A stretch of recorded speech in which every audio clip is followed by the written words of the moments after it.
Hi అండి, welcome back to my channel. ఇక్కడ వచ్చేసి జామ చెట్టు అనమాట. ఇంకా హౌస్లో ఉంటుందని చెప్పేసి అన్నాను కదా. మొత్తం హార్వెస్టింగ్ వీడియోస్ అయితే చాలానే పెట్టాను. జామ పళ్ళు వచ్చేసి ఇప్పుడు మళ్ళీ ఆ కాపు అయితే అయిపోయిందనమాట. కాయలు వచ్చేసి మళ్ళీ ఇప్పుడు పిందెలు వచ్చినాయి. ఇదిగోండి, మొత్తం ఇప్పుడే పడుతున్నాయి అనమాట. ఆల్రెడీ రెడీలో ఉన్నాయి. మళ్ళీ కాయలు వచ్చేసి చెప్పాను కదా, ఎప్పుడు కాపు ఉంటానే ఉంటుంది. ఒక్కొక్క చెట్టు ఏంటంటే ఒక్క సీజన్ బట్టి వస్తుంటాయి. కానీ జామ చెట్లు అయితే అలా కాదు, ఇంకెప్పుడు వస్తూనే ఉంటుంటాయి. మనం ఏంటంటే కొమ్మలు అది చివర్లో తుంచుతూ ఉంటే కొన్ని కొమ్మలు మళ్ళీ చిగురు వచ్చేసి కాపు బాగా పడుతుంది అనమాట. ఇదిగోండి, జామ చెట్టు ఫ్లవర్ అయితే ఇలా ఉంది. ఇంతకుముందు వీడియో కూడా ఒకటి పెట్టాను. జామ చెట్టు ఫ్లవర్స్ వచ్చేసి చాలా బాగుంటుంది, వైట్ కలర్లో ఉంటుంది.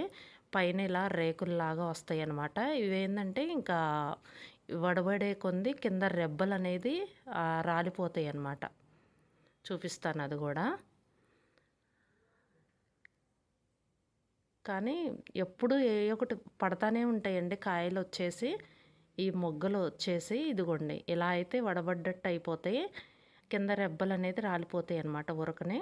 ఇంకా తర్వాత కాయగా మారిపోతుంది అనమాట. జామ చెట్టు ఆకు కూడా చాలామంది తింటారు. చింతపండు అది పెట్టుకొని చాలామంది తింటారనమాట. ఇక్కడ వచ్చేసి బడ్డు చూడండి, మొగ్గ చాలా అందంగా ఉంది. మనకి రోజ్ ఫ్లవర్ బడ్డులాగా చాలా బాగుంది.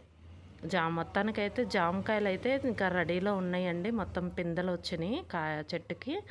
అవి కూడా వచ్చినప్పుడు నేను వీడియో పెడతాను, హార్వెస్టింగ్ వీడియోస్ కానీ ఏమన్నా జామ పళ్ళు కనిపించిన పండినప్పుడు. అది ఇంక ఇలా అయితే వచ్చినాయి కాయలు వచ్చేసి మళ్ళీ.